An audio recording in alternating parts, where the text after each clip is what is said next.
Do you like wrestling trivia? Then check out the 5-Star Match Game, the Pro Wrestling Quiz Show. I'm Joe Gagney, and every episode, I grill 3 contestants with 5 rounds of power-packed wrestling trivia.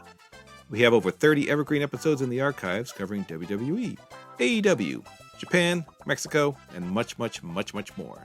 Play along at home and check it out today. Hey everybody, my name is Jesse Collins, and I want to tell you all about my show, the Gentleman's Wrestling Podcast, here on the Voices of Wrestling Podcast Network. On the Gentleman's Wrestling Podcast, we do a thorough analysis on the biggest issues and trends within the pro wrestling industry.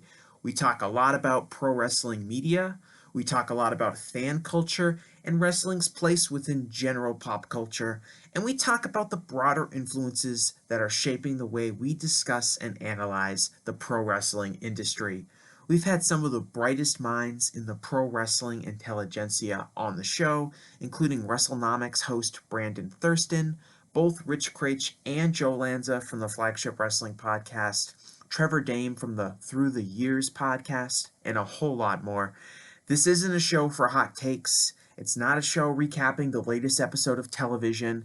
This is a show focusing on the biggest topics in pro wrestling and doing a deep dive on the real stories behind the surface level analysis you might find elsewhere.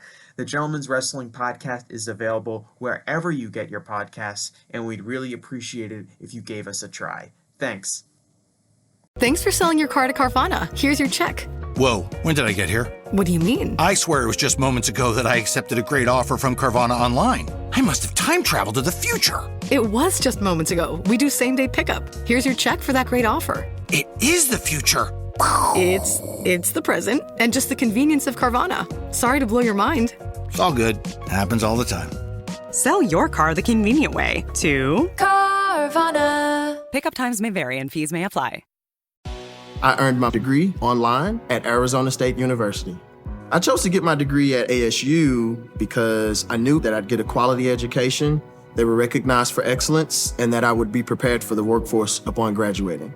To be associated with ASU, both as a student and alum, it makes me extremely proud, and having experienced the program, I know now that I'm set up for success. Learn more at asuonline.asu.edu. If you're a podcast host, listen up, this one's for you. My name is Allie Jackson. I'm the host of Finding Mr. Height, a dating and relationship podcast that I've been doing for 4 years now, sharing my positive and practical approach to dating that's built on my own life experience. And I wanted to share another experience that I've had, my secret behind monetizing my show. It's called Red Circle, and I was just telling my colleague about how much I love their platform. With Red Circle, not only am I getting a seamless hosting experience, but I also love the support I receive in ad sales. It's not just typical ad sales either. It's targeted opportunities based on my show and my life. And the platform is super simple. You just set your preferences and Red Circle matches you with sponsors that align with your show. You can vet every opportunity and their platform gives you great analytics. More recently too, my Red Circle team has brought me opportunities outside of my podcast on social media to really augment the podcast partnerships, bring them full circle. I just can't recommend them enough. If you want to give it a try, go to redcircle.com to get your free trial. That's redcircle.com for a free trial. This podcast is a member of the Voices of Wrestling Podcasting Network. Visit voicesofwrestling.com to hear the rest of our great podcasts, as well as show reviews, columns, opinions, and updates across the world of wrestling.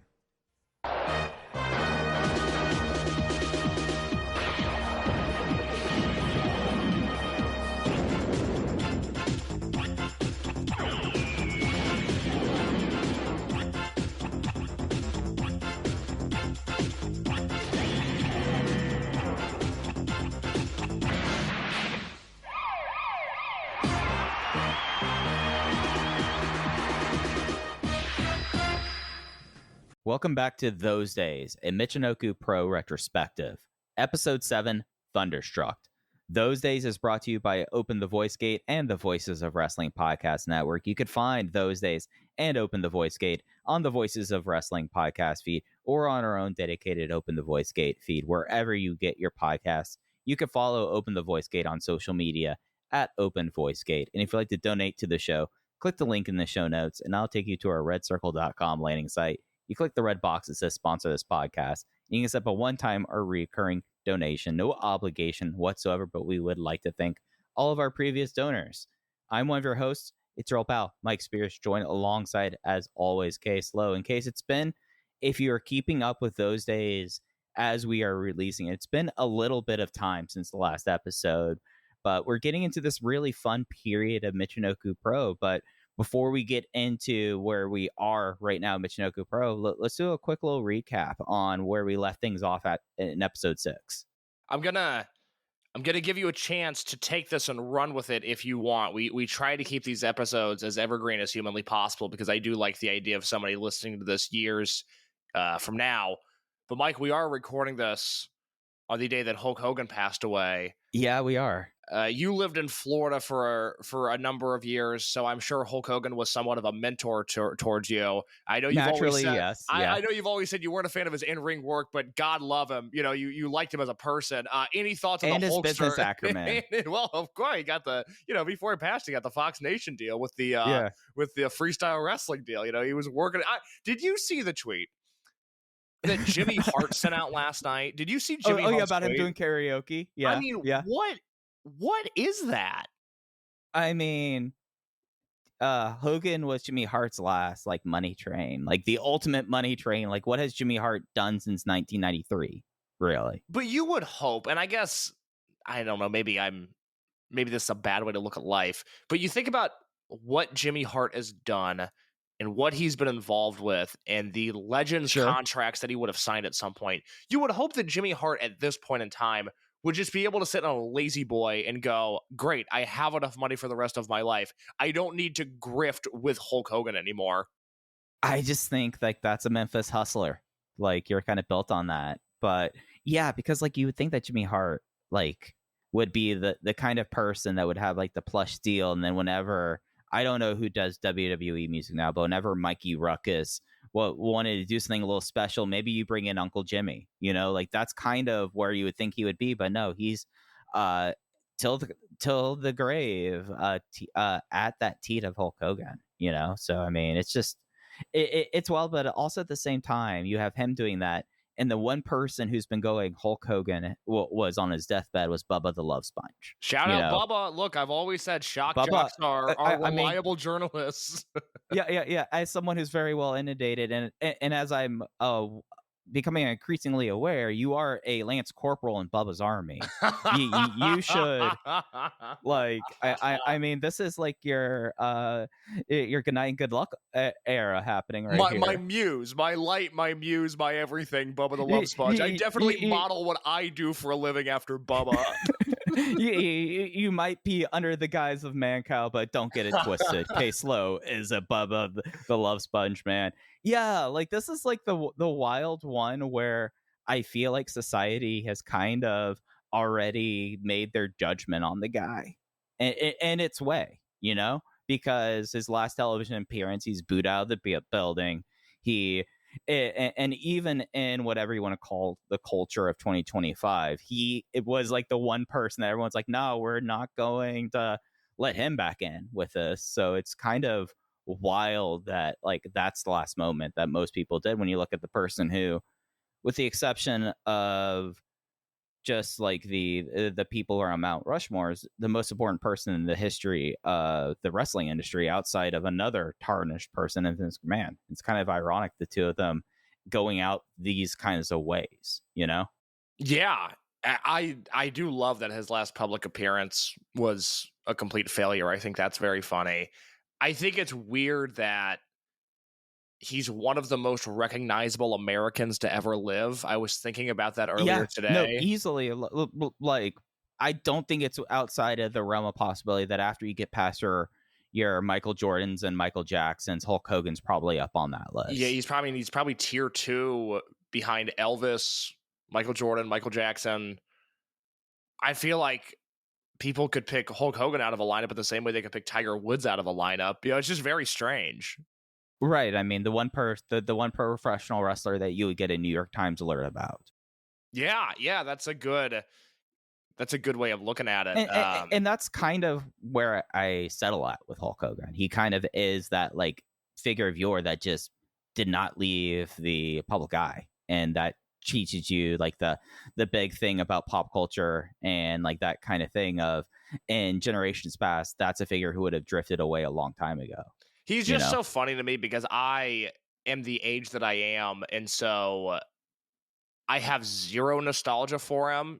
I'm very similar. Even at my age, I was a WWF Attitude kid. I had no exposure to Hulk Hogan. Okay, really. interesting. Yeah. I guess I've never thought about that, but that would also fit into your ballpark, because the only thing that I watched of him when I was a kid was I had the SummerSlam DVD that had him and Shawn, and that was always like the least interesting thing on the show to me. So, which is the uniquely Case Lowe versus Mike Spears mindset, because to me, his Shawn selling for Hulk Hogan is the most interesting thing on that show. It rocks now, but there's like a sneaky good JBL Batista match on that show. There's a Matt Hardy Edge worked shoot where Hardy gets busted open really, really bad. Oh, that's right. That's Angelic Diablo era. Yeah. Yeah. And then there's like a Benoit Orlando Jordan squash where Benoit wins back the U.S. title in 30 seconds, and that's really fun. I'm trying to think what else. God, I know this is the Michinoku Pro Retrospective podcast. I apologize to everybody. I do have to look at the SummerSlam 2005 card real quick now, because I really wore out this DVD. For the record, no one on their Those Days bingo card had the first cage match reference being SummerSlam 2006. I knew Ray did something good on this show. Okay, so it was Benoit Orlando Jordan, which went 26 seconds. It was Edge versus Matt Hardy, where Edge won via referee's decision in 4 minutes, and then it was the custody of Dominic ladder match with Ray. That's right, and Eddie. Jeez. Yes, and then Kurt Angle versus Eugene, where apparently Eugene was seconded by Christy Hemme, which I don't remember. Randy Orton versus The Undertaker. Oh yeah, like Christy was like the girl that, at least for like every time period with Eugene, like there was always like the damsel that became attached to him, right? And she was that for that time period. I don't know. I mean, that's just how WWE booked. That's not me making any sort of gendered comments. That's literally how they did that back in those days. I think also like Joey Giovanni was a part of the storyline at one point. Yeah, I'm sure that all ages really, really well. And then there was an Orton Undertaker match. I think this is where Bob Orton debuted, because the finish was, I remember this. I hate that I know this, because the Orton Undertaker WrestleMania match is actually really good for Orton and Undertaker. But then the finish to this match is Bob Orton comes out in face makeup. So he's old, but he looks like an even older man who stumbles ringside. Oh yeah, that's right. And is all confused. And then like he peels off it, and it's like, that's Bob Orton, and no one knows who Bob Orton Sr. is. Exactly. Yeah. And then he bleeds his hepatitis blood on Undertaker 3 months later, and that's the end of that. And then there was I forgot about the hepatitis thing. Yeah, God, 2000. Yeah, geez, WWE 2006. Like we talk about like those peak years of Dragon Gate, but 2018 and 2006 WWE, I mean, they kind of had, in certain ways, they had they commiserated in misery in a lot of ways. Unbelievable. And then there was Cena versus Jericho, and then Jericho left the next night, and then Batista versus JBL, and then Hogan versus Michaels. But I'm not a product of the 80s, and I really loathe 80s nostalgia, and I don't care about Hogan's 90s stuff outside of the cage match that he has with Flair in WCW that I think is a bizarrely great match. And then it's not like I'm nostalgic about like the Hogan and Edge tag team in 2002 or anything. So he's always been a caricature of my least favorite parts of pro wrestling. And so, tomorrow I'm sure I'll have a number of discussions with people who know that I like wrestling, and they're going to ask me my opinions about Hulk Hogan. And I'm going to go, well, giant racist and also not any good. But, what are you going to do? Yeah, no, this is like one of those like things that I think if you're listening to this podcast, you probably encounter it in your life too, that this is the kind of guy that all of your non-wrestling people in your lives will be like, oh yeah, Hulk Hogan. And you're like, yeah. But it'll be the same thing. It'll be the same thing when Vince dies, where people are going to go like, oh my God, aren't you sad he created this thing that you love? And I'm like, no, I actually think he made this thing worse. Yeah, and his dad basically set him up for it, and the hagiography is the thing that should be studied from him, not anything about his business acumen, if you ask me. Speaking of business acumen, Great Sasuke, Michinoku Pro 1994, doing pretty well for themselves at this point. Yeah, I mean, so 1994, in our last episode, we were talking about the big UWA reunion and Sasuke being at a point where literally the tour is, how about that Great Sasuke? And coming off a peak where New Japan is deeply basing their junior heavyweight division led by Jushin Thunder Liger with a strong undercurrent of Michinoku Pro stars at this point. And lo and behold, you have a show that is the UWA reunion where Ultimo Dragon makes an appearance in Yahaba on July 30th. I believe those were our big moments from it. Oh, yeah. Sasuke acted like he was going to retire. Sasuke acted like he was going to retire. Ultimo Dragon showed up. Jinsei Shinzaki worked 1-2-3 Kid on the WWF Japan tour, which we went pretty in-depth on last time, and it was made very clear that Shinzaki's days in Michinoku Pro were numbered. So we left off on July 30th, 1994, about 18 months into the existence of Michinoku Pro. On this episode, episode 7 of Those Days, Thunderstruck, we will go through the 2 Michinoku Pro TV shows in September of 1994 and the Great Sasuke's appearance in the New Japan Junior Heavyweight Tag League Finals in October of 1994.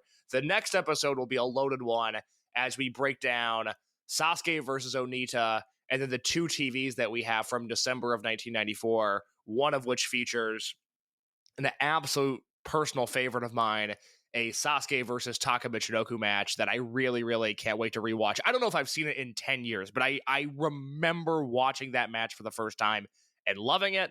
We'll talk about that more then because we have to jump into the timeline for, I guess, let me say this before we jump into the timeline. Would you say off the bat, Mike, that if 1993 as a whole represents one era in Michinoku Pro, and really you can extend that through February of 94 with the Cork and Hall debut, and then you have a changing of the guard and a change in promotion and tone with Sasuke doing the J-Cup and the success that comes from that.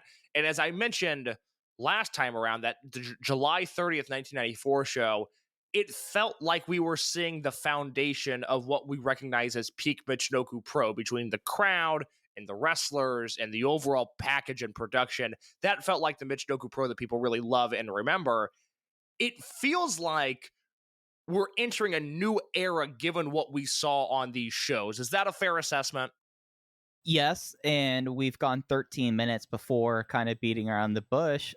This ends up being this episode is the launch of the unit that becomes synonymous with Michinoku Pro. Like from here on in, we will have Kai and Tai in the promotion at least through its peak, and we'll talk about the departures thereof. But we're absolutely in a new era, and I don't know how you would really carve out like how the company was with like 1993 with like Onita and that relationship, and then quickly veering into the New Japan relationship, the Super J Cup as you laid it out here. But this is absolutely the start of a new thing, and it starts really right on Champ Forum immediately with the 3 guys who would form Kai and Tai.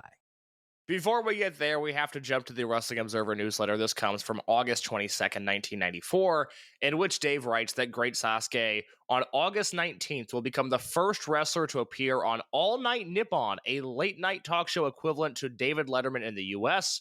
He also notes that Michinoku Pro performed before its largest crowd to date on 8-9 in Niigata, a 6,500-person free outdoor festival show that was headlined by Sasuke, Sato, and Paileto Suicida against Grand Nanawa, Superboy, and Super Delphin.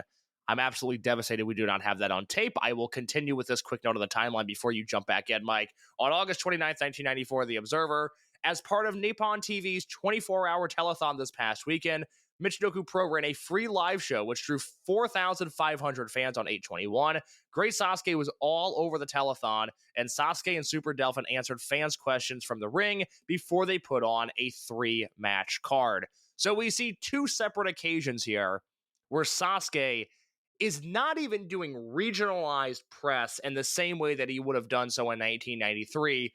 We've now entered this weird period where Sasuke is a fringe Japanese celebrity. Is that the fair way to assess this? I would say that that's a maybe a little bit downgrading it, like to a level. So, All Night Nippon, the radio show. This is a really interesting link to previous episodes of those days. This was the show that Beat Takeshi was on, a part of Takeshi Puroresu Gundam. So this is kind of harkening back to that when they were doing like those radio shows and like this, and there's a TV live component, and I think that's what Dave's is talking about, him appearing and being the first wrestler in the TV component. But Sasuke very quickly goes from being this figure in just the Japanese wrestling press, and I think it's really, you could trace that all the way back to him and Wally Yamaguchi back in '92, trying to create this kind of mystique and like, we're doing this, and the way that they've always been media gadflies, at least Sasuke, just given where he was in April, it makes complete natural sense that he would already be like a fringe celebrity and be appearing on telethons and stuff like this. And that's very much within like the popular culture of that time period too. Like, this is right before cellular devices and internet really take over and divert entertainment in Japan. Like, but just because like the cellular networks pop up a lot sooner than they did in the States. So he really is kind of getting in on this at a key moment before it would go away pretty soon, which I find kind of interesting. It's a shame we never got a Sasuke running on the Larry Sanders show. I feel like, oh my god, I feel like the him chemistry between, Kingsley. Oh my god, I was thinking Shandling, but you're right. I mean, even he and Hank together, that feel. Do you remember? Look, there's. Let me preface with, we have less footage to watch than we normally do, so I'm going to go on a few diatribes here. Do you remember? Because I feel like you might, because your brothers in the comedy world. There was the website Splitsider, and like 12 years ago, absolutely. Like 12 years ago, they published the Seinfeld 9/11 spec script, and the guy that wrote that ended up getting hired on Family Guy. Do you remember that story? Yes, because I was like, I'm trying to remember what the message board that was a part of that community too, that was really connected to Jimmy Pardo at that time. Oh, yeah. Wow. I don't remember what that was called, but I know what you're talking about. And so for those that don't know, there was a website called Splitsider, which was a phenomenal site that acted as comedy journalism, but it was, it had the tone of like the AV Club, but it also could dive deep on stories if they needed to. Really, really valuable website that eventually got folded into Vulture and just, it was never the same after that. But a guy wrote a spec script for what a Seinfeld post 9/11 episode would have looked like. It was absolutely hilarious. It was so well done. That got passed around the internet. That guy ended up with a writing job for Family Guy. And now all I can think of with the limited free time that I have is that I should be writing a Larry Sanders Show spec script where one of the guests is the great Sasuke. A special thing was the message board. Okay, wow. Yeah, I haven't thought about that in a very long time.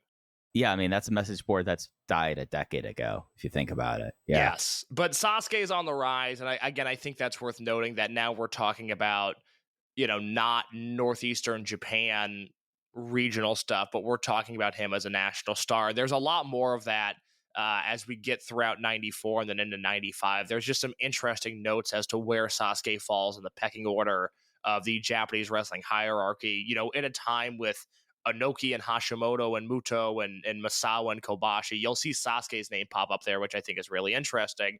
We also have this note from the Observer. This is August 22nd, 1994. I just love this writing from Dave. Sasuke's rival Super Delphin now has a new nickname on all his merchandise, Mr. Perfect. What an original idea. I can't imagine where he ever came up with that. Well, Dave, first off, mean. Second off, it's Senor Perfecto, and that's completely different than Kurt Hennig. And Senor Perfecto sounds so unbelievably cool.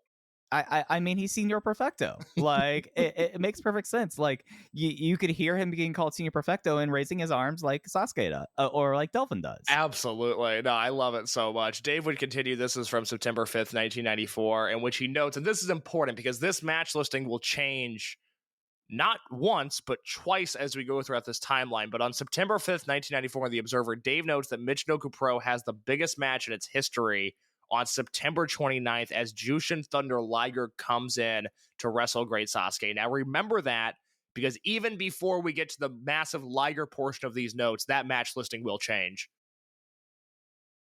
Yeah, and this would be... I really should be keeping track each episode which time Dave says Michinoku Pro is having now the biggest match in its history, because that's at least the 5th time he's called it that. On September 19th, 1994, in The Observer, we go to the New Japan section as we continue to see a prosperous relationship between Michinoku Pro and New Japan Pro Wrestling. New Japan announced 2 tag team tournaments during October from 10-9 to 10-18 with the finals in Okayama. They'll do the first ever Super Grade Tag League Junior Heavyweight Division tournament with Jushin Thunder Liger and Black Tiger, Shinjiro Otani and Wild Pegasus, El Samurai and Too Cold Scorpio, Tokimitsu Ishizawa and Dean Malenko, Gran Hamada and Norio Hanagawa, Super Delphin and Taka Michinoku, Yuki Ishikawa and Sochi Funaki, and Masayoshi Motegi and Kamikaze from the Social Pro Wrestling Federation. Mike, on paper, one of the more impressive tournament lineups you'll ever see. Yeah, and also the question of who is the number 2 guy in Social Pro Wrestling Federation, you know? Because which everybody was concerned with when that lineup got announced.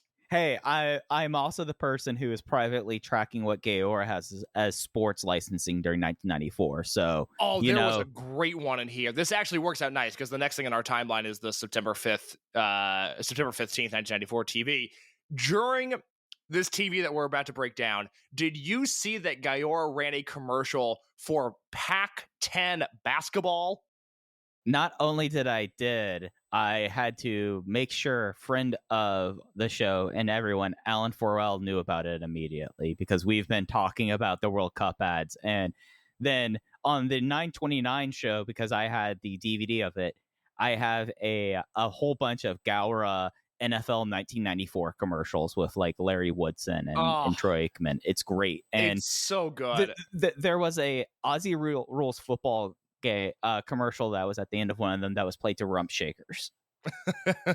It like that, I mean, because I haven't been able to get the preview and stuff like that done. I might just throw that up there as our preview for this episode, just because it's so bewildering.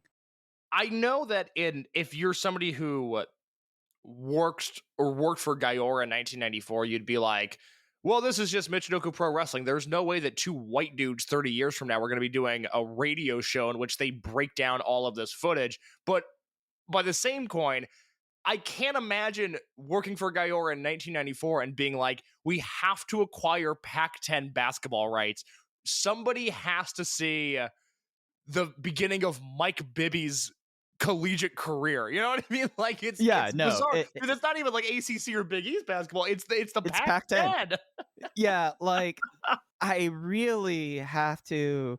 It's a situation where, like, if you're the international like rights sellers of these things, you're just trying to get any money whatsoever. Yeah, like how does that conversation even begin? Because hey, you need a 3-hour block filled. Well, I have for you Oregon Ducks basketball. I guess I feel like we could have gotten more Michinoku Pro footage instead of that. But like Gaora 1994, as like a sports fan, like objectively, they have the World Cup, they have Pac-10 basketball, they have the NFL, they have F1.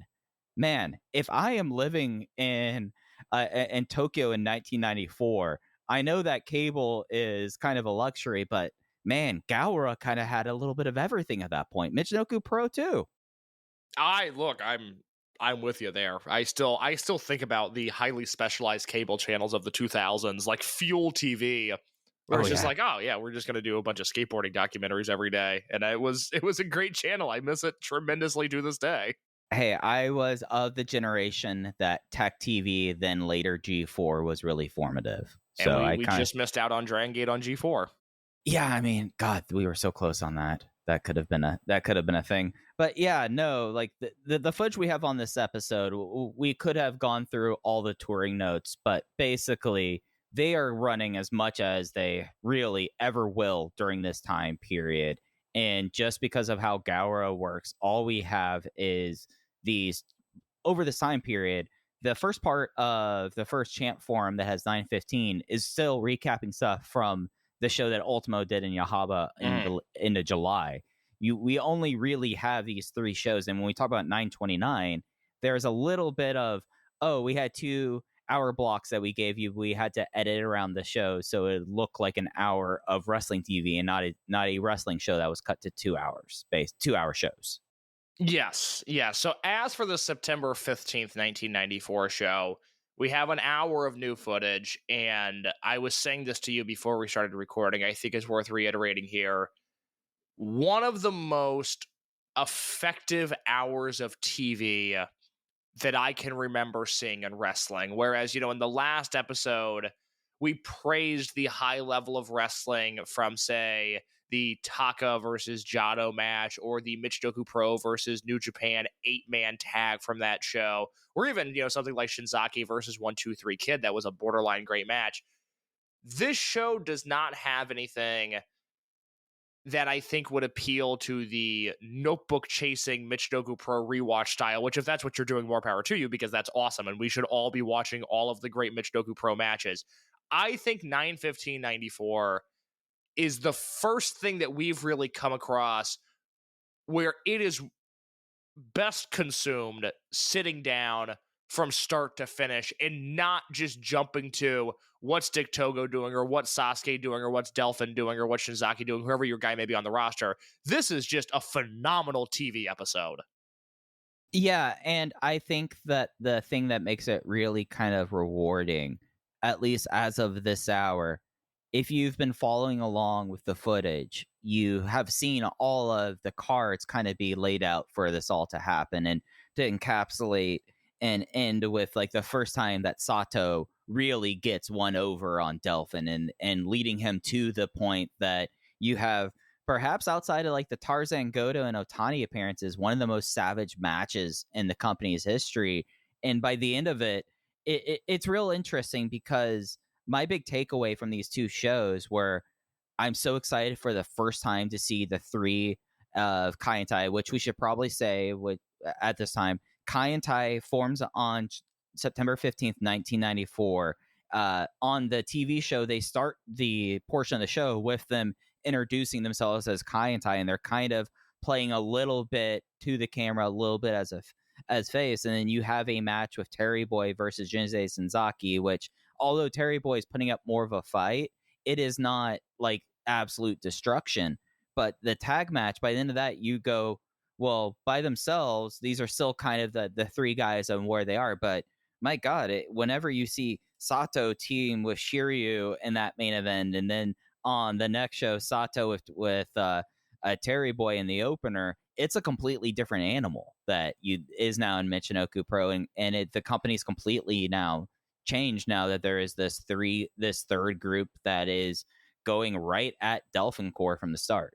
And I think one of the benefits of doing a rewatch project versus, say, breaking down Dragon Gate in real time, as you and I do almost every week, is that we now have the benefit of hindsight, and we know what the next chapters are in this story.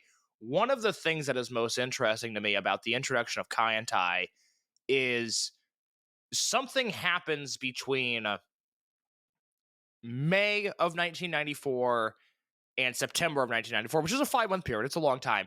But it becomes apparent that Shinzaki is not long for the world of Michinoku Pro. And they are so proactive in getting Kai and Tai over and establishing them on this show, on the next show, on the October 30th show with Sasuke and Onita that we'll talk about next time, and then so on and so forth as we go along, because the evolution of Kai and Tai is great and it shapes the promotion. And the funny thing is, we know this now because of the benefit of hindsight, and because I've done the notes on all these episodes.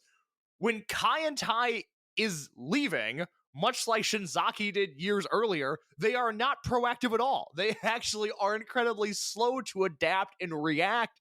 And the story of Michinoku Pro is likely a far bleaker one, a death possibly, if it isn't for the fact that Ultimo Dragon just happened to start a wrestling school in Mexico and needed to find work for his kids. Because there's a period post Kaientai pre Crazy Max, where those Michinoku Pro cards are not exactly the most exciting things on the planet. The only way they're able to adapt post Kaientai is just by plucking Crazy Max out of thin air and letting these God-given prodigies be prodigies in Michinoku Pro. It's very funny to me that happened. Yeah, and then you see as soon as Toryumon is launched, everyone who's still left over, and we're not necessarily giving up the ghost by saying this, they very quickly leave Sasuke right afterwards. So it basically just plugs the gap for 9 months, essentially. Yes, exactly. So this September 15th, 1994 show, we begin with Shinzaki versus Terry Boy. And Mike, I regret to inform you that these guys have done it again. They had such a great match in July of 1993, and I have just completely fallen in love with their chemistry. And it's a completely different match they have here. It's a completely different match. With the root of it still being that Terry Boy is getting his shit rocked, but it's done in a different way than it was a year prior. Yeah, whereas at Mockland, Terry Boy was immediately dumped to the outside and then went through hell for 10 minutes.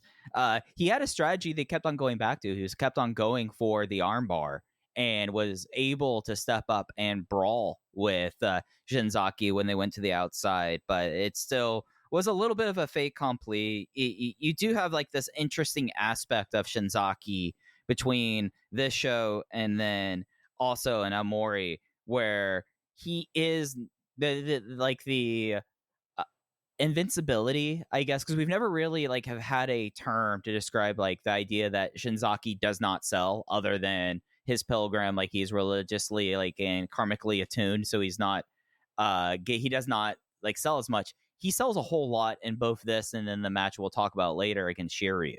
And it's like really kind of stark because outside of matches in FMW or the Oda Ward Gymnasium match against Great Sasuke, you don't get that with him at all. So that is kind of a stark thing that happens in this match that is notable, especially in comparison to the first half dozen episodes of those days. The blood that comes from Terry Boy's head and really right above his right above his eye is pretty startling in this match. It feels like it almost looks like his eye gets gouged. Yeah, it really, if you take out the Onita stuff, this is the most violent Michinoku Pro on Michinoku Pro thing that we've seen so far, and Shinzaki continues to be the guy whose stock I'm most impressed with because Terry Boy is great at working underneath. I specifically like Terry's making a comeback in this match, and he just keeps on doing these step-up insecurities on Shinzaki that remind me... Right. I mean, it's a Kawada move is what he's doing. You know, he's taking a page out of the Kawada playbook, and I really liked the way that he delivered that offense in the way that Shinzaki very slowly sold in. You started to see as the match went on that Shinzaki was okay taking more and more offense, but it's just, these guys have magical chemistry, which I was not expecting.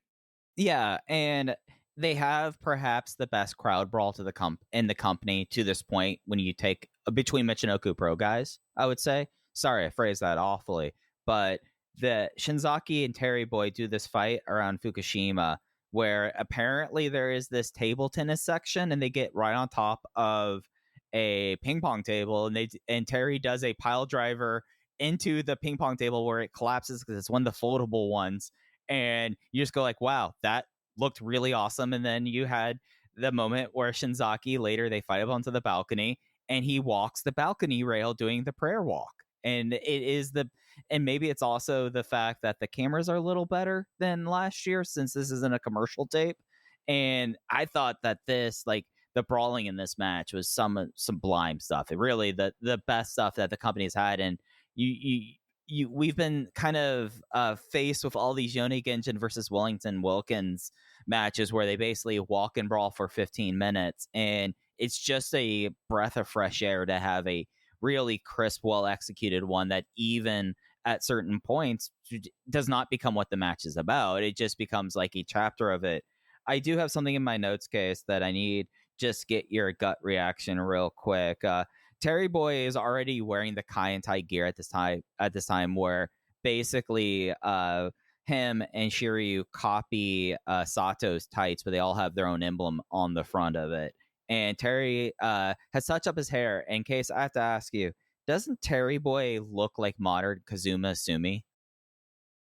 I did not put that together in real time, but I can certainly understand where you're coming from now that you say that. Yeah, It just that is like a good comp. it's the bleach hair and the tan with like those two. It just looks very much on it. But I adore this. Like, this is a series of matches that I know it's a shame that we have to say bye bye for Shinzaki for a while, but I really hope we get more Terry Boy versus Jinsei Shinzaki. Not as good as the Mockland one, but it had a different element that I thought was really, really cool. Well, I think the great thing, you mentioned that ping pong table spot. I just have to clarify, that is not played for laughs, which is really great. It's much like that other match where, again, if you liked what they did in July of '93, I think you have to go back and watch this, just because it's a nice evolution where you can see in 1 year that Terry Boy has been elevated to a higher degree than he was at in 1993, but the violence and the chemistry is still there. And when they go throughout the arena, it really does have a certain zip and a certain amount of life to it, which is great to see. It's not comedic crowd brawling. It's not like what we talked about last time with Wilkins Jr. and some of these just endless crowd brawling spots with Yone Genjin. This felt like a fight all around the arena, which really helps in continuing to figure out what Kai and Tai is at this point. Yeah, it very much felt like their brawls are like Tupelo concession stand brawls, whereas the other ones are like comedy matches. Yes, yeah, I think that's a good way of putting it. So Shinzaki wins this match. He is now 2-0 up on Terry Boyaf, and it just really worth going out of your way if you like the match they had at Mockland. Our next match case, we get joined in progress. This is for Sasuke's international junior heavyweight title versus Tarako. He wins with the chicken face lock, and this kind of was the palate cleanser before the main event. Yes, so Tarako is Hysteria, who was a AAA guy from 1997 to 2009, not to be confused with Super Crazy, who I believe also worked under that name for a little bit. Yep.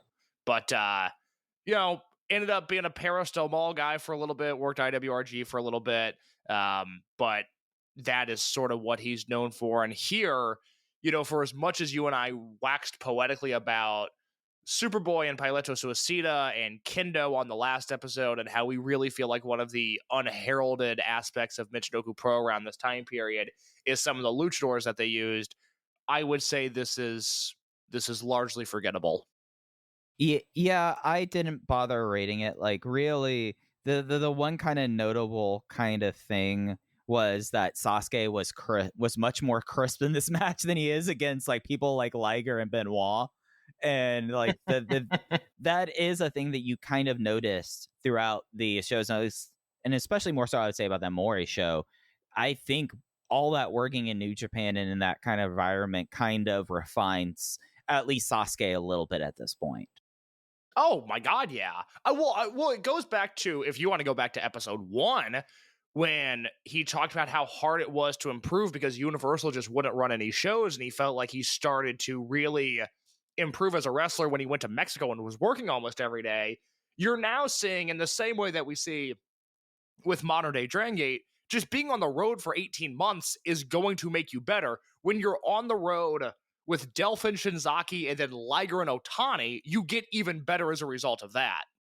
Yeah, I felt like that was the only thing I really took away from this. It just felt like, given like what the show was and where it was on tour, it gives you kind of, I think it's smart booking having a match like this, especially given what happened in Shinzaki and leading up to it. It just feels kind of stark there. Yeah, it's clipped. It's whatever. It's a fine match. Yeah, but the main event is the Delphin Core of Taka Michinoku and Super Delphin versus Kai and Tai, Sato, and Shiryu. This match goes to a DQ because they attack Ted Tanabe. That brings out Terry Boy. They absolutely lay out Taka Michinoku, which brings out Sasuke chants, but the whole entire crowd kind of is starting to get behind Taka a little bit, but is more in shock because in this match, Kai and Tai take out Super Delphin with a spike pile driver from the apron to the floor. And after that, this match turns into an absolute just beat down on Taka, and I thoroughly enjoyed it. I thought I'm already full on board on Kai and Tai as now the new heel unit after that, like that kind of match. I think this match is really important because Super Delphin and Delphin Core are still going to kind of exist, but you needed to, on the first night, kind of put the stamp on, okay, these are now the big bads now. Well, and especially as Taka slid into that role with Delphin and sort of bumped Shinzaki out of that universe into his own thing, we saw Delphin really play up being, I guess for lack of a better term, like a Ric Flair type heel, or a Mr. Perfect type heel. You know, he's there's Fair, an obvious yeah. right there. Signor Perfecto, but yes. Yes, exactly. And you see with Kai and Tai just an immediate tonal change in the way that these heel units are presented that I think is absolutely necessary. You know, I think if Dick Togo was just going to try to one-up Delphin in the way that he was presented, I'm not sure this would have worked. But you see with the Spike Pile Driver, the way that they sell it with Delphin getting carried off and then Delphin never coming back, you know, Delphin just being gone. It is very clear that Delphin is a cocky, suave heel, and Kai and Tai are killers. And I think they do just a brilliant job of displaying that in this match. Yeah, absolutely. And Shiryu debuts his new heel mask, and the reaction from the crowd about his new mask was like a kind of cool after effect. And I think that that's a real important thing. Like if we track the idea of that there's in a pro res or a lucha res promotion, the idea now that we have multiple factions and that really only one of them inhabits kind of a heel role, we're finally seeing like the first time of that kind of happening and seeing like Delphin Core has changed so drastically over the last real year from where it was this time in 1993. Mr. Toyota has not been seen in 1994. I've been kind of trying to see if there's something that in research about Wally Yamaguchi maybe having a falling out, but he's no longer a part of it. There's not as much like outright shenanigans with Delphin Core. Delphin is still preening and being who he is, but it's become a little bit more of a grounded heel unit by this night, and it kind of by sanding down those thorny bits, those spiky bits on Delphin Core, it kind of like presents it the perfect kind of scenario to have a new group just completely dismantle them and take the new big bad throne. It's a shame, to my knowledge, that we don't really have a definitive Taka versus Dick Togo match, because their chemistry here is evident, and especially this young Taka, the way that he flies around the ring, then the obvious counter to that of just Dick Togo being a bowling ball and just swatting him out of the air on some of these planches is a really fun dynamic that they have. So you made the comparison earlier that Shinzaki versus Terry Boy felt like one of those concession stand brawls in Memphis. This is almost, I don't know what territory you would compare this to. Is this the closest Michinoku Pro ever got to like an episode of world-class TV?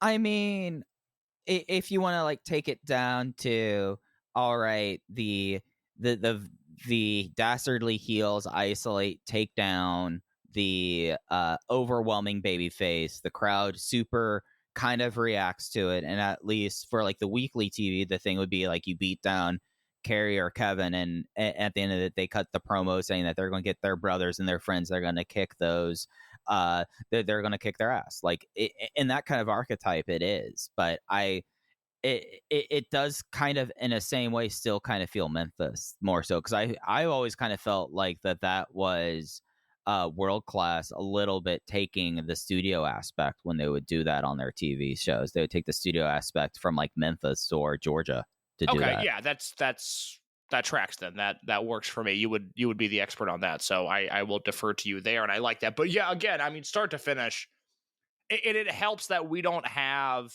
the Hoshikawa Wilkins Jr. match, and we don't get the Nanawa Nakajima match, but you get those three matches there, one of which is clipped incredibly heavily. It's just a really enjoyable hour of pro wrestling. And also, if you're watching all of the Michinoku Pro footage, you don't need to see another Wilkins match like that. No, you do not. You do not. And it really, I think for like this tour that they now like go on for this is just a stop of the tour. They had shows basically every day in August, and then they could basically pick it up, and they basically from this show until the other one, they run every day except the 19th, and the 19th is the only day they have off between that. That's incredible. That is Yeah, really I was going through grind. the listing. I was going, okay, this is on 9/15, nothing on 9/19, and I keep on going down. I go like 9/26. No, there's 9/26. 9/27. Yep, 9/28. Yeah, no, they wrestle for essentially 13 days straight, or 2 weeks straight. That's nuts. And then you look at those shows, and this ties into the Observer note that I have here from September 26, 1994, in which Dave says that Michinoku Pro shot an angle where Shiryu, Sato, and Terry Boy formed their own trio called Heisei Kaientai, turning on Great Sasuke. So they now have 3 feuding groups with Sasuke's group, with Sato and Shiryu leaving. That moves Hanzo Nakajima up to main event status as Sasuke's partner. They have one of their biggest shows in their history on Dave writes 9:30, but he means 10:30. On 10:30 in Iwate with Sasuke versus Atsushi Onita in an electrified Dynamite match. So this is what's relevant here, is that when you look at the rest of this tour, every show is headlined by some combination, or almost every show is headlined by some combination of Sasuke and Hanzo Nakajima teaming together, which in 1993 felt completely impossible. Shop the Sherwin-Williams July Summer Sale and get 30% off paints and stains July 18th through the 28th. With prices starting at $34.29, it's the perfect time to transform your space with color. Whether you're looking to revamp your interior or exterior, we have you covered with bold hues, soothing neutrals, and everything in between. Visit your neighborhood Sherwin-Williams store or shop the sale online. Delivery available on qualifying orders. Click the banner to learn more. Retail sales only. Some exclusions apply. See store for details.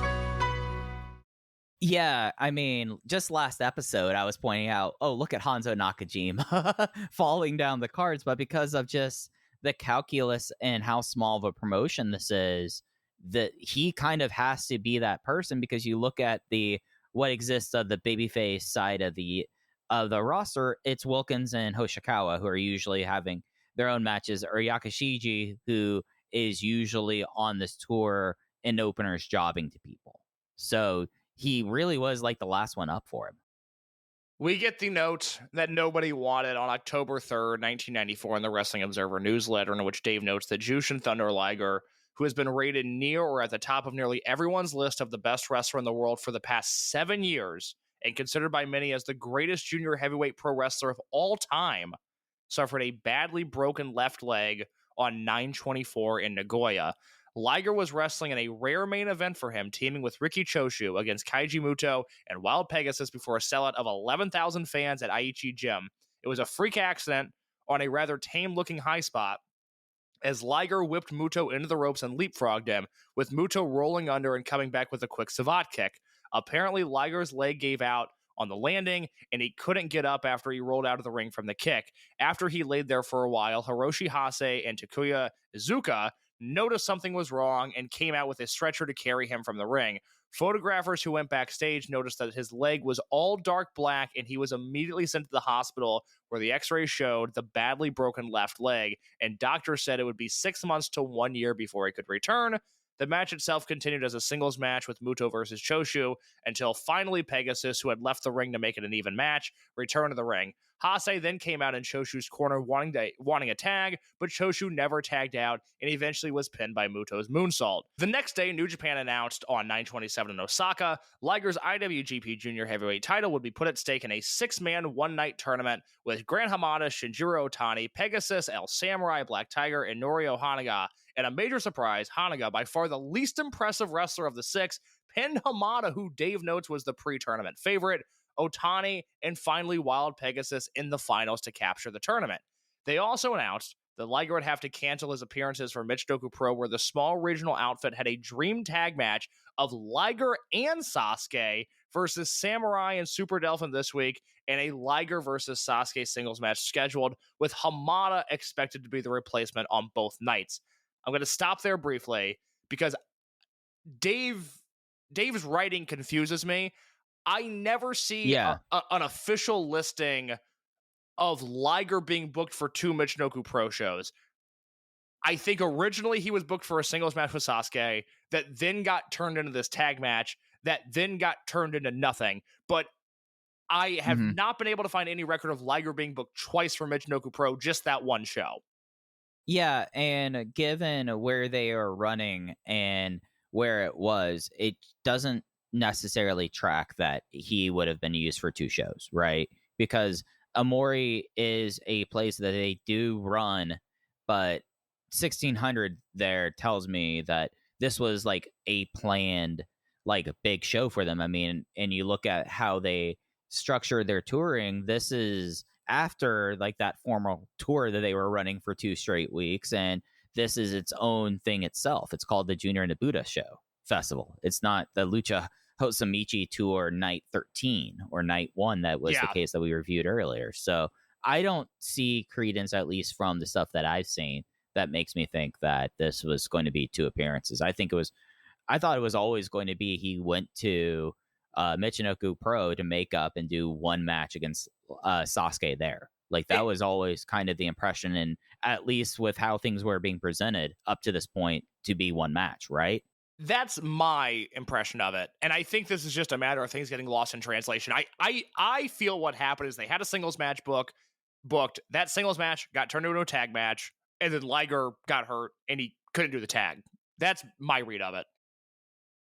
Yeah, that definitely tracks. I don't think they actually, this building that they run for this is the Amori Prefectural Gym. They don't run this building before. So okay, I think that tells us that this was going to be set up as a big show. Yeah, so they ended up selling it out at 1681, so it ended up doing quite well for them. More in the Observer, but real quick before I get back to that, it's interesting to note here that when we began this series, we were looking at the crumbling of Universal, and I talked about how during the first few episodes of this podcast, and also that just happened to align with Hamada's passing. But you know, one of the tough things for Hamada at this point in time is that he's loyal to the UWA in Mexico, which is crumbling to the ground, and so he loses out on being able to jump to either CMLL or AAA, and then Universal in Japan is falling apart. And in 1993, it's looking like Hamada might just be done as a pro wrestler. You know, we read that note, I think it was 2 episodes ago, where Dave has in the Observer that Hamada is thinking about retiring. And we see, despite him not being in the J Cup, which we were led to believe that it's because he did not want to lose in the first round, that Hamada is brought into New Japan in 1994. And by the end of 94, is right there with Liger and Otani and Benoit and Eddie as a real push junior in New Japan, which seemed impossible at the start of this year. Yeah, and especially when like you think about, you talk about his loyalty to UWA. UWA, although they officially close in 95, they're basically already dead. So he's been already spending the year stringing together whatever work he can get in Mexico in the fallout of UWA failing and there not being a third major promotion. And this next note of the Observer ties into that, because he ends up not working a ton of AAA, but it does become his spot in Mexico, which I believe, and please, if I'm wrong, somebody can correct me, but I think that comes through the New Japan partnership, because what happens is Dave writes, and this again is from the 10/3/94 Wrestling Observer newsletter, that Liger would also be out of the Super Grade Junior Heavyweight Tag Tournament, which he was also the top draw in, and that he would be replaced by the Great Sasuke.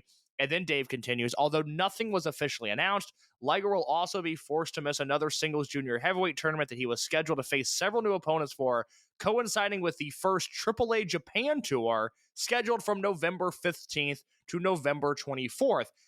Sasuke ends up working a ton in that tour. We won't spend a ton of time on that, but that is a historic tour, a great tour. Sasuke works a lot there. Liger is supposed to be a huge part of it. Hamada is a huge part of that tour, and instead we get no Liger. Yeah, and talking about Hamada for a second, I wanted to look something up while you were talking there about like his situation in Mexico. Here's how like uniquely kind of difficult of a situation he is in. Ayako isn't wrestling yet, but So Chill is, and she's wrestling in CMLL. So all this is while this is all happening, his daughter is already wrestling in one of the promotions. He's not able to get into it. Okay, that's interesting. I did not realize that. Yeah, so I forgot when Ayako started, so that's why I was looking, and then I was like, oh wait, no, he had an older daughter, Xochitl, and yeah, no, Xochitl started in '86 when it was working in CMLL in the '90s, and left when the CMLL women's division kind of dried up and ended up in AAA, but that was not at a time where her dad was ever really with AAA. So yeah. Well, there you go. And that takes us to, and the reason this episode is called Thunderstruck is, of course, because, Liger gets hurt for what was supposed to be either a dream singles match or a dream tag match, but that takes us to the September 29th, 1994 Michinoku Pro Wrestling show. Like Mike said, this is from Omori. This drew a sellout of 1,681 fans. And I throw it to you, Mike, for your big picture thoughts on a historically significant Michinoku Pro show. So I think I liked the show a little bit more than you did, but I think that is partially because I have grown enamored with Shinjiro Otani in this phase of his career, which I feel like most people do. I'm just hitting that phase pretty late in life of Otani worship. So yeah, look, there's a period of Otani's career. It reminds me a little bit of peak Otani is similar to peak Ibushi in the sense that I know that the two greatest wrestlers to ever live are not Kota Ibushi and Shinjiro Otani, but when you look at those guys in their peak form doing their best work, it's kind of like, oh, so that's what a pro wrestler should be. Like those guys. That's exactly what I was going to say about Otani in '95. It's like, oh no, this is a goddamn pro wrestler. Yeah, Joe Lanza, that's like what it should be. Joe Lanza sees 1995 Shinjiro Otani walk down the street, and even him at like age like 17 will be like, oh, that's a fucking pro wrestler. It's just he's remarkable, and he's a guy who unfortunately at the current time that we're recording this has just been living a very sad life these past few years because of the incident that he had. But Otani's a fascinating wrestler because he's really good from the jump, and he comes in just at the right time. Yeah, I think that's kind of the thing that I'm like really recognizing is like this guy has come online at a time where New Japan has perhaps its best junior heavyweight division in like 40 years. Well, because if he comes in, when does he? I gotta look at when he debuts now. This is interesting because I don't remember exactly when. So he debuts in '92, but yeah, okay, yeah, he works half 1992. So if he comes in 5 years earlier, there's just no juniors division worth anything for him to be a part of. He ends up like Hagano basically. Yeah, because you're dealing with maybe the early days of Liger, but really more so Yamada than Liger, and then whatever comes of that, Naoki Sano. But if he comes in let's say 98, then he's trapped. He's in a really bad era of New Japan Pro Wrestling. His physical peak coincides with the best possible timeline for him as a wrestler. And then when 0-1 comes about and he puts on a little bit more weight and one night he loses all of his hair and it just never comes back. It's bizarre how that works. Because you watch Otani in this match with this thick black head of hair and you go, well, obviously this guy has had hair like that forever. Wrong you would be. It one day just went away completely. But it happens to us sometimes, guys. A very sensitive subject, I understand. But when he beefs up in 0-1, it's the perfect time for that because now he can work with a bit of a beefier Taka and a bit of a beefier Masato Tanaka and obviously Hashimoto and Carino and guys like that. So his two peaks are defined by him just being in the right place at the right time and having the right body for those scenarios as well. But if you've never done the deep dive on 90s Otani, junior heavyweight New Japan Otani, oh my God. I mean, at his peak, he's one of the most enjoyable wrestlers I've ever seen. Yeah, and I think you talk about like the time period wise with him. I know that it's just basically taking the time and going through it with him for me, because I know that he has like matches against Kanemoto and Minoru Tanaka, two of my favorite super juniors of all time. So like he does get like the end of that, like he is able to catch that on his way out. So it's just one of those things that he having Otani in for Liger, really it changes kind of the whole complexion of the show, and also the way that Gaura decided to air this. So it ends up, as we've like talked about how cable television is in the 90s, it ends up that this is 2 1-hour blocks that they had to cut it into cut a wrestling show into 2 separate episodes of TV. So the actual main event of the show was El Samurai versus Super Dolphin, but that's only the main event of the first hour of TV. They put the Sasuke versus Otani match as the actual main event on the second hour of TV. That's interesting. I did not realize that. It really threw me off. I'm on rails right now, Case. Tunnel vision. So if something is a little off for me, I have to take a moment and go like, why is this way? So yeah. I found myself asking this about this entire show. Why is this way? We go from a Michinoku Pro show, an hour of TV that I really enjoyed, to what I thought was largely 2 hours of really boring wrestling. Tell me where I'm wrong here.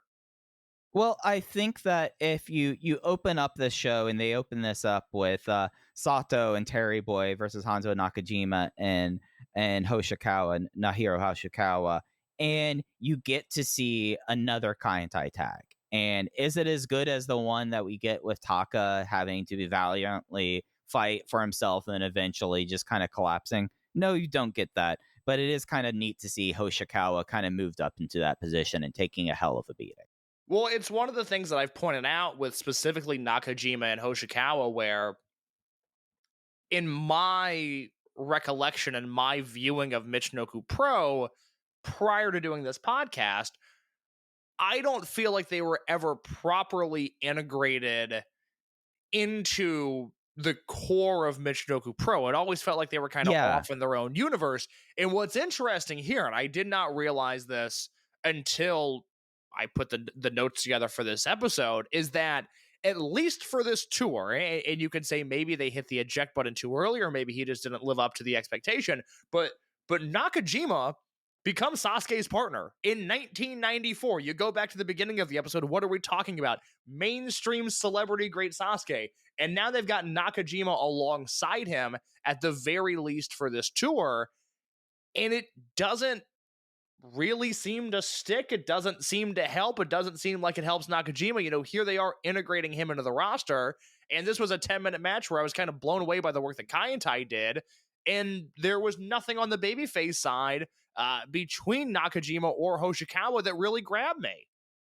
Yeah, and I think that's entirely fair, and that's an issue with this promotion, that it's such a small promotion that they're really, when you had just Delphin Core, you could have everyone else versus Delphin Core pretty easily, and you can go like, oh yeah, no, Hanzo and Taka with Sasuke against those three, against Nanawa, Shinzaki, and Delphin, right? Like that was a pretty easy and tried and true main event for them. But splintering it when you only have a roster of case, I'm just going to go through our notes and just quickly like breeze through them. The native roster, if you include Wilkins, who in all intents and purposes is a native, is 1, 2, 3, 4, 5, 6, 7, 8, 9, 10, 11, 12 wrestlers. So when you splinter it in half, you have 6 and 6, or really in practice, kind of 4 and 8 was what kind of what it ended up being, but with the beats of the promotion. Now when you have 12, the guys that you would never think about having to be in the main event or having to team with Sasuke, you kind of have to, and it's just a fact of this promotion being so small at this point, at least with its core native roster. Well, it goes back to the point you made about the touring schedule earlier, and it's amazing that anybody held up ever on this roster. You know, it's such a small roster. It feels like there is so much margin for error. And so you find yourself in a position where you do really have to push forward, and you do have to at least try some people out just to shake up the card. And I think the problem with that is that when guys don't work out, and we'll see a little bit of this in 94 and 95, is that when you're lacking depth and the guys you're pushing to the forefront aren't delivering the way that you'd hope, it really does create a problem. Yeah, and it's also a situation where Hoshikawa is an odd fit in this promotion to begin with. And Nakajima, although he was able to be had a strong start as Leopardo Negro, it very quickly showed that he was just a technician, a mechanic without any charisma attached to it. So you're dealing with imperfect parts to begin with, and I think that also hampers it. Terry Boy wearing the headband a week after or 2 weeks afterwards is a real testament. I wonder how much that cut got opened up over those 2 weeks of wrestling. It's a gnarly cut from the Shinzaki match, the opening match on the last show that we talked about. I mean, it is right over his eye in a really ugly way. I want to pull up a photo of modern Mince Tejo and see if you can still see the scar. Well, to your point about it getting opened up on tour, it's not like he had a day to rest it. He's in the ring every single day after that. Oh, I have this photo of him in his DDT era that I just pulled up, and there's a huge scar across that eyebrow. Really? Okay. Yeah. So that's maybe 20 years after this. Like when was Men's Club a thing? Really? Like that feels late 2000s, vaguely mid 2000s. Yeah. So he really got himself good there with it. But yeah, and then you have this aspect of the show, and then a match that I ended up enjoying, but Case, I can see how you're probably that you are lower on it than I am. There ends up being, and it's kind of a shame of what footage we get to kind of build to this. There seems to be kind of a beef between Taka Michinoku and Grand Nanawa, that they are kind of butting heads in Delphin Core, and they have a singles match that ends up being won by Taka with one of the most fucking brutal clotheslines to the back of the head I've ever seen. And everything seems to be fine afterwards, but apparently there was dissension in Delphin Core. Dissension in Delphin Core. This would begin a stretch on this show with the way that the TV was laid out, where we had a number of matches that were really long, jarring singles match length for Michinoku Pro at this point in time, and I don't feel like any of them were as good as they could have been. And this match was slow and repetitive, and I don't think Nanawa brought it, and it was one of the weaker Taka performances we've seen, and it was a trend on this show where I thought everything was flat. So I'll save some of my verbiage for later because I don't want to repeat myself too much, but I was not in love with this match. The thing, there's two things I want to point on, then we can move on with this, because I think you're right about it. This was a dry kind of match. The thing that stood out for me that I ended up liking, Taka is now starting to work with a level of snap that I think he picked up doing those New Japan tours, that I feel like kind of reared its head. And it's worth noting, I'm going to run down what this entire card is. I'm not going to give the results, but just so everyone can get a frame of reference on how different this show is in comparison to what we're used to with Michinoku Pro. You have Wellington Wilkins versus Yakashiji to open. You have a Jinsei Shinzaki versus Shiryu match after that. That's in the second hour TV. Then you have this tag team match, the Kaintai tag team match. Then it's a singles, Taka and Nanawa. Sasuke versus Otani. Main event is Delphin versus El Samurai. I don't think outside of Fukumen tournaments, there will be many shows that will have over, on a 6-match show, 5 of the matches being singles. And lengthy singles matches at that, too. Which, in Dave's defense on the point he was making earlier, this does kind of make you think, okay, the card was shooken up, and instead of doing 5 matches, which is what they normally had to do, they ended up doing 6, which maybe makes me think that they were going to try to do Sasuke and Samurai versus Otani and Delphin as the main event, and they couldn't agree on a finish, so they decided to do 2 singles. That could very easily be it. Because like there's something about this show that, as I'm now looking at a case, that you're absolutely right. It's a weird Michinoku show. And with what happens with Liger, I think that the question has to be asked, how much did Liger's injury really shake up what this card was supposed to be originally? Because you have the 3 Delphin Core guys in singles matches instead of doing a match with other people on the roster. You have Kaintai not as a trio when they were working as a trio a lot of the tours. screams to me the card was shooken up. Yeah, I buy that line of thinking. Yeah. So after this, we got the El Samurai backstage promo and a Super Dolphin backstage promo. And we had El Samurai versus Super Dolphin. Super Dolphin finally gets a win with the Dolphin clutch, but that's not the story of the match, as Dolphin basically spends this match selling the attack that he had at the hands of Kai and Tai 2 weeks ago, and El Samurai dominates, other than Dolphin gets on offense, does 2 DDTs, does the Dolphin clutch, and we're out of here. It is such a bummer that Samurai does not rise to the occasion. And I found the line of Dave when he talked about Liger's broken leg, about how Liger at that point was already widely considered to be the greatest junior heavyweight in history. And when you see the way that Liger approached the Michinoku Pro relationship, and I'll give Otani credit, because I think the Sasuke match here is okay, but Otani was so unbelievably great in that 8-man tag. You just see some of these guys rise to the occasion, and then you see some of these guys sleepwalk through these appearances, and Samurai brought absolutely nothing to this match. I've not been a fan of El Samurai and Michinoku Pro or showing up in any of these matches. I feel like out of everyone, out of New Japan, and with a guy who has a history with at least Sasuke working in Mexico at the same time, he seems to have the worst chemistry with everyone.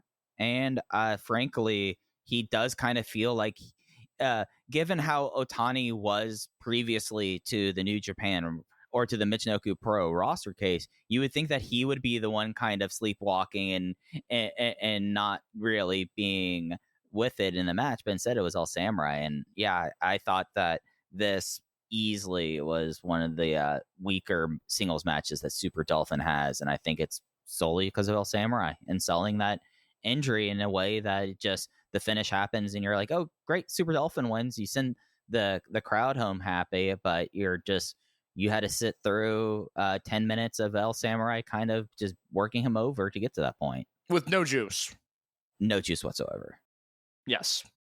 And that's the end of hour 1 of the show. The second hour kicks off with Shiryu versus Jinsei Shinzaki. And this one felt more like a Jinsei Shinzaki match than the match he had against Terry Boy. Shinzaki was back to basically being supernatural for me in this one. Yeah, this is not my favorite of his outings, but still I thought a very strong performance from him specifically. Notably in this, Shiryu gets out of the first praying powerbomb attempt. He kicks out of a headbutt and a really vicious looking side Russian leg sweep, and it takes the second attempt of the praying powerbomb to put him away. And then the last match that we have from the Junior Nabuta Festival from September 29th, 1994, the main event, at least for Champ Forum, was Shinjiro Otani versus Great Sasuke. Great Sasuke gets the win with the Fire Thunder Powerbomb. So this is a tale of two matches, because let me look at the match listing here. It goes 21:46. I think we get close to all of that on TV. I think it's very lightly clipped. The first 8 or 9 minutes, Otani looks completely lost in this environment. And I do think it's interesting watching Otani instead of Liger in this spot and just seeing Otani stick out like a sore thumb, because he is black tights, black boots, black hair. Junior, he's Inoki Sito almost, and he really sticks out in Michinoku. It looks very awkward, looks very odd. I think this match starts dreadfully boring. And then by the end, you start to see Otani play the hits, you see Sasuke play the hits, and you have an okay match from there. But this one took a long time to get going. Yeah, and I felt like that Otani, I think I noticed like when he's out of kind of, when he's uncomfortable, he kind of devolves into shark tendencies, and he ended up kind of like eating up Sasuke during like that 7 minutes that I thought was kind of interesting. Yes, no, completely. Yeah, but because like the one big thing about Sasuke on this episode, Sasuke decides to do a lot of mat wrestling, and one day maybe he becomes proficient at it, but it is kind of amusing to see Sasuke have to do like 7 minutes of mat wrestling with someone who just completely eats him up. And the crowd's there for it though, so it's okay. Well, the crowd's there for it, and then by the end you start to see, I think just through sheer willpower, Sasuke in 1994 not accepting the idea of possibly having a bad match, and so he brings Otani up a level And I think those two together have a great 6 or 7 minutes. I believe that Ditch used to have this match on his website, but he had it joined in progress. He cut out all the fat at the start. And when you watch the thing in full, like there's some matches that Ditch would edit that way. There's a Dragon Gate match. There's a 2 out of 3 falls Triangle Gate match that Ditch cuts out the first 2 falls and just puts the third one in. But when you watch the thing in full, you're like, what are you thinking? This whole match is great. When you watch something like Sasuke versus Otani, you go, wow, I really like the way he cut up that match because the ending is so much better than the beginning. Yeah, and you get like little aspects of like Taka's at ringside for this match in the closing moments. You also get the idea of Otani kind of losing it when Sasuke basically last gasp kicks out of the Dragon Suplex, and those were like the moments of it that kind of got me more enamored of Otani. Him just going like, I can't believe this is happening to me. Maybe it's just like the idea of putting someone who is, as you say, Inoki Sito and put him into like the exact opposite of strong style. And that amuses me and entertains me. Yeah, just the whole, I mean, you think about the way that Otani presents himself and the way that Otani looks, and then you go back to the last episode we did with Kendo and Superboy and Pileto Suicida and Sasuke, Big Sasuke, and it's just the dichotomy there is very funny to me. Yeah, it's like no wonder this guy really had a big issue when Terry Boy showed up, you know? Yeah. Because, I mean, like, after this match, like, Otani seems like he's bawling afterwards. Like, he apoplectically shakes Sasuke's hand. He does a bunch of really pronounced deep bows, and maybe he just kind of at that moment realized that pro wrestling is much more than Inokiism, I guess. That's a beautiful thing when you come to that realization. Yeah, I mean, if only Antonio Inoki found that out 20 years before. Would have been a different world. But nevertheless, that is the Michinoku Pro Show for September 29th, 1994. One that I would label a disappointing one at best. I mean, I would recommend Sasuke versus Otani for the novelty of it. Is there anything that you think people should go out of their way to watch? I mean, it's cool to see Kai and Tai, especially early Kai and Tai. And if you're watching the match with the idea of seeing them kind of eat up people, that's worth going out of your way for. If you're a Dick Togo fan wanting to see Dick Togo finally start to work heel, absolutely, it's worth that. But it's such a weird show that I don't think the weirdness really sunk in until we started talking about it.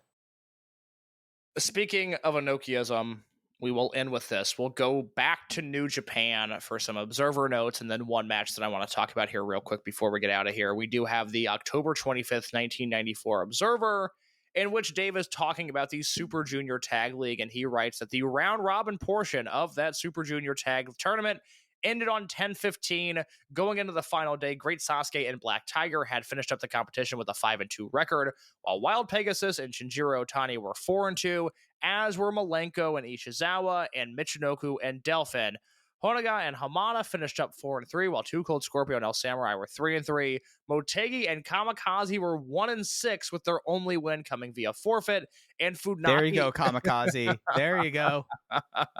And Funaki and Ishikawa were 0-7 since Funaki suffered a concussion on 10-11, and the team had to forfeit their remaining matches. So Tiger and Sasuke clinched a spot in the final on 10-18, with Malenko and Ishizawa beating Delphin and Michinoku to clinch a final spot, while Otani and Pegasus made it a 3-way tie for first, beating Scorpio and Samurai, so they'll be doing a 3-team playoff for the championship.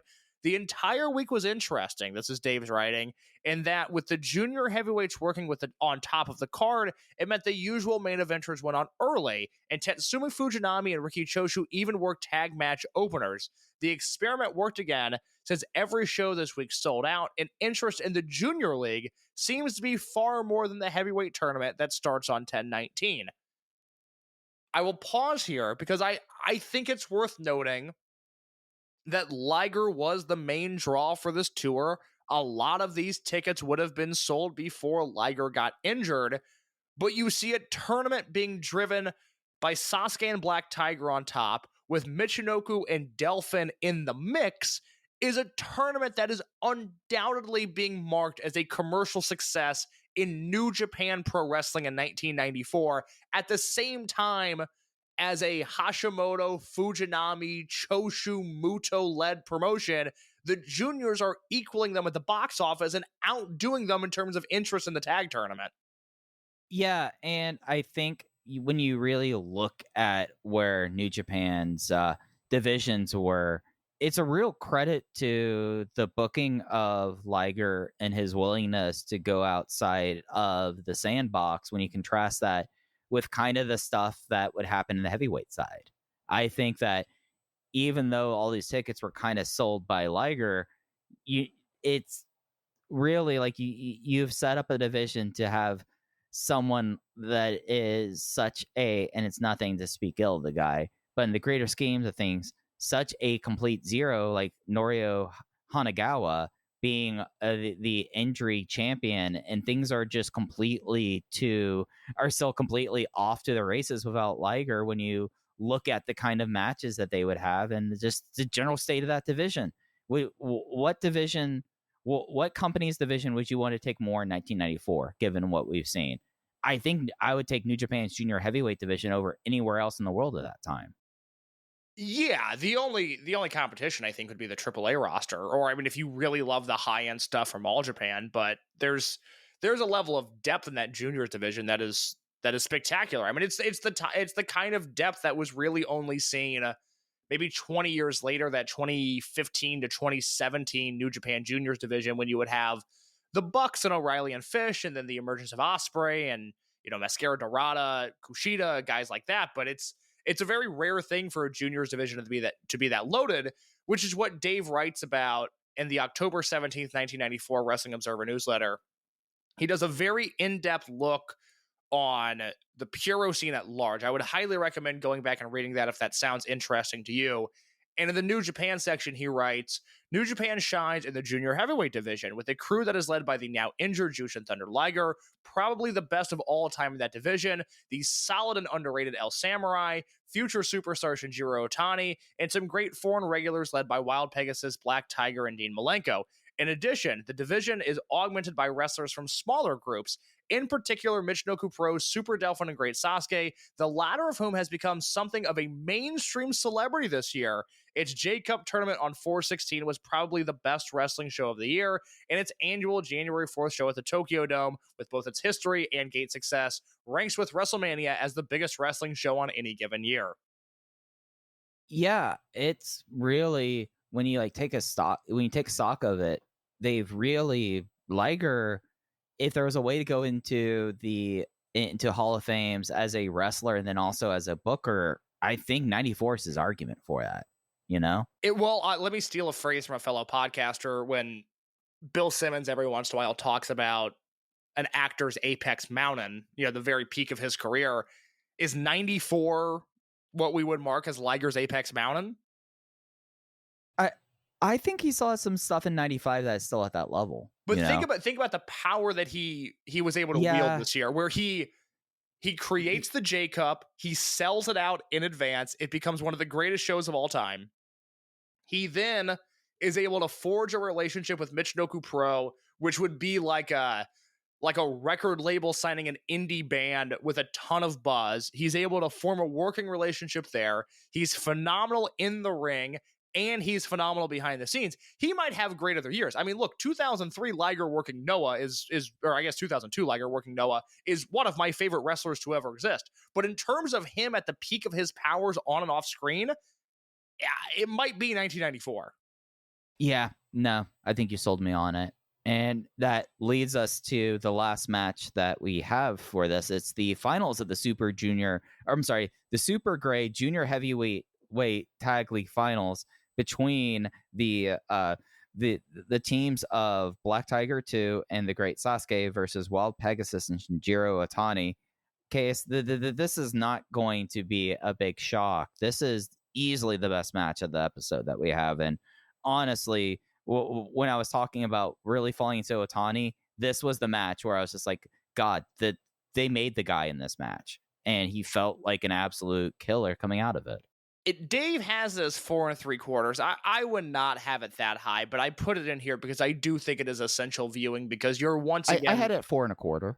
Okay, so did I. That's where I would have it as well. And I think it's notable because again, you have the Otani performance, which is notable because as we move along here in 1995, it's not like Pegasus and Tiger are going to hang around New Japan all that much longer, so they need to restock the pond, which is another credit to Liger for sort. I guess Pegasus is there.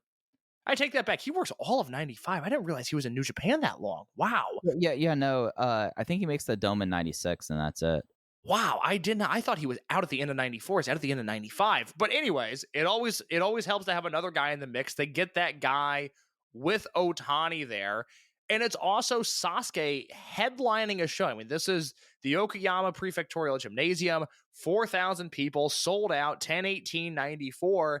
And you see Sasuke in the ring with people that we consider to be historical all-time greats. You know, Eddie Guerrero, Chris Benoit, and Jiro Otani. And Sasuke's right there doing the damn thing and doing it quite well.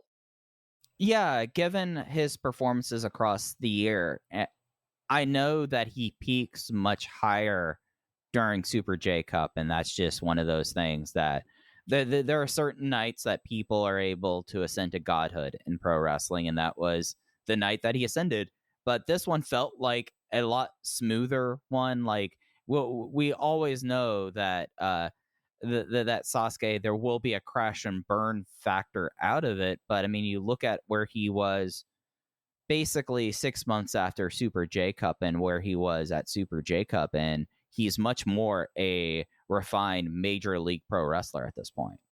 Yeah, that's the thing. It's a really well-rounded Sasuke performance that, given what we normally get from him, is less exciting than normal because he rarely cheats death, which is just a strange occurrence for him. Yeah, no. It's just like, and it works in the match because when he goes for the quebrada, the crowd just loses it at that point. Like, it in a lot of ways, like, we, especially with that match with Liger, like, we saw the amount of crash and burn in the crowd dialing into it. I think you gave them the big taste. Now you make them pay for it, and you make them sit through 15 minutes before you get the Sasuke crash and burns. I think that shows a much more remarkably refined wrestler, and I can't believe I'm actually saying that sentence about great Sasuke. Yeah, look, it's less refined than some all-time greats would ever be, but there is something really to that, and I think that's this is a very good match to look at the evolution of Sasuke. You think about what he's doing at the end of 93 with Otani, or I'm sorry, with Onita, compared to what he's doing now at the end of 94. From a career perspective and the stature that he rose to, and then also just from the way that he presented himself as a wrestler, it's why we're doing this series, is to highlight things like that. And Sasuke's 1994 is his apex mountain. You know, we'll finish up 1994 in the next episode, just to not jump ahead too quick, but it's a very special year for Sasuke, and I think that's why this match needs to be in our match listing. If you get the chance, Mike, because I don't think you did this, the semifinal match is Tiger and Sasuke versus Hamada and Hanaga. Worth watching as well. All right, I'll hunt that one down. But yeah, and you get a level of inventiveness in this match that I don't think you get to see in New Japan in 1994 too.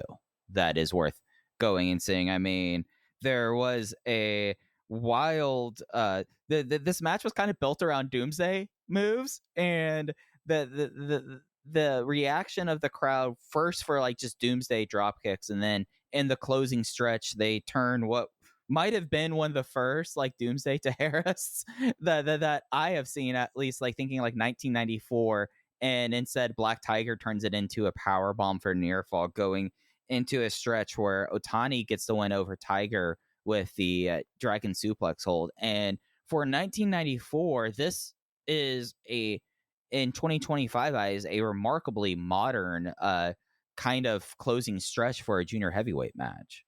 I agree. And there's a few of these spots, these really high-risk spots, that I don't know if they go the way that they were planning on it. There's some gnarly bumps in this match, but everybody makes it out alive. Everybody makes it out, and it is for really... then, Case. For then. Sorry. Really, really a quite exciting match when you look at some of those big bumps, but we know the long-term ramifications, not ideal. I mean, Sasuke's still here. Oh, yeah, he's a real normal, well-adjusted guy. Yeah. When he's the one that you point to as the good one, with like, Jesus. I did not mean to go that dark there. No, it was worth it. It's the end of the episode. Why not? But next week or next edition of Those Days case, it's a loaded one. It's an episode that I've been waiting for, and I think I was expecting to happen a lot sooner than this case. Give the folks at home a preview. So next time on Those Days, we will finally get into it. Sasuke versus Onita, double hell death match. We will break down that with excerpts from Great Sasuke's book and his thoughts on that match. We will also go to All Japan Women and break down the Michinoku Pro 6-man tag there. We will briefly talk about Hakushi's WWF TV debut. And then we will close out 1994 with 2 episodes of Michinoku Pro TV.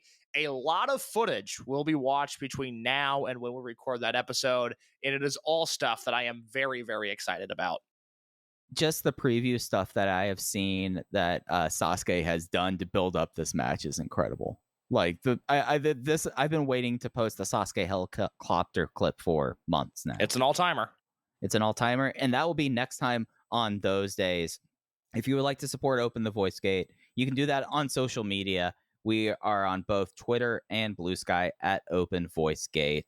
If you would like to donate to the show, just being completely frank, the money that gets donated goes straight into things that we do for Those Days. I have some stuff that that I was able to do that we will be bringing for future episodes of Those Days. That was brought to you by the donation. So thank y'all for those as well. If you want to join the conversation, the best place to do it is at the Voices of Wrestling Discord. There is a Dragon Gate channel for Open the Voice Gate. If you are listening to this far and don't know that we are normally a Dragon Gate podcast, we have the Dragon Gate section there, but also the Open the Voice Gate channel. That's where, especially for Those Days episodes, we will have all of the match listings posted there with links, and as well any other notes and discussions going on there. But next time we will be back to talk about Sasuke versus Onita double hell death match. Take care, everyone. Hello, Voices of Wrestling listener. Dave Ryan here.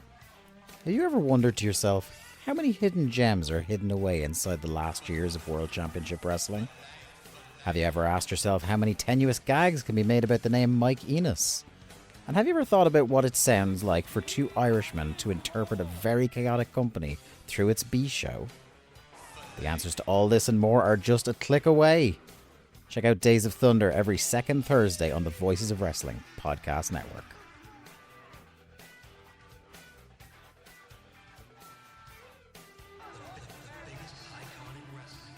Hello, do you like New Japan Pro Wrestling? Are you a Shin Nihon freak? If so, check out the Super J-Cast with Joel and Damon on the Voices of Wrestling podcast network. And even if you fucking hate New Japan Pro Wrestling, listen to the Super J-Cast anyway. Not just for our great show reviews, analysis, and pastrami sandwiches, but there's also usually some dick jokes somewhere in the obligatory opening 30 minutes of absolute nonsense we chat about every single week. That's the Super J-Cast for all the best talk about New Japan Pro Wrestling, crisps, and pornography.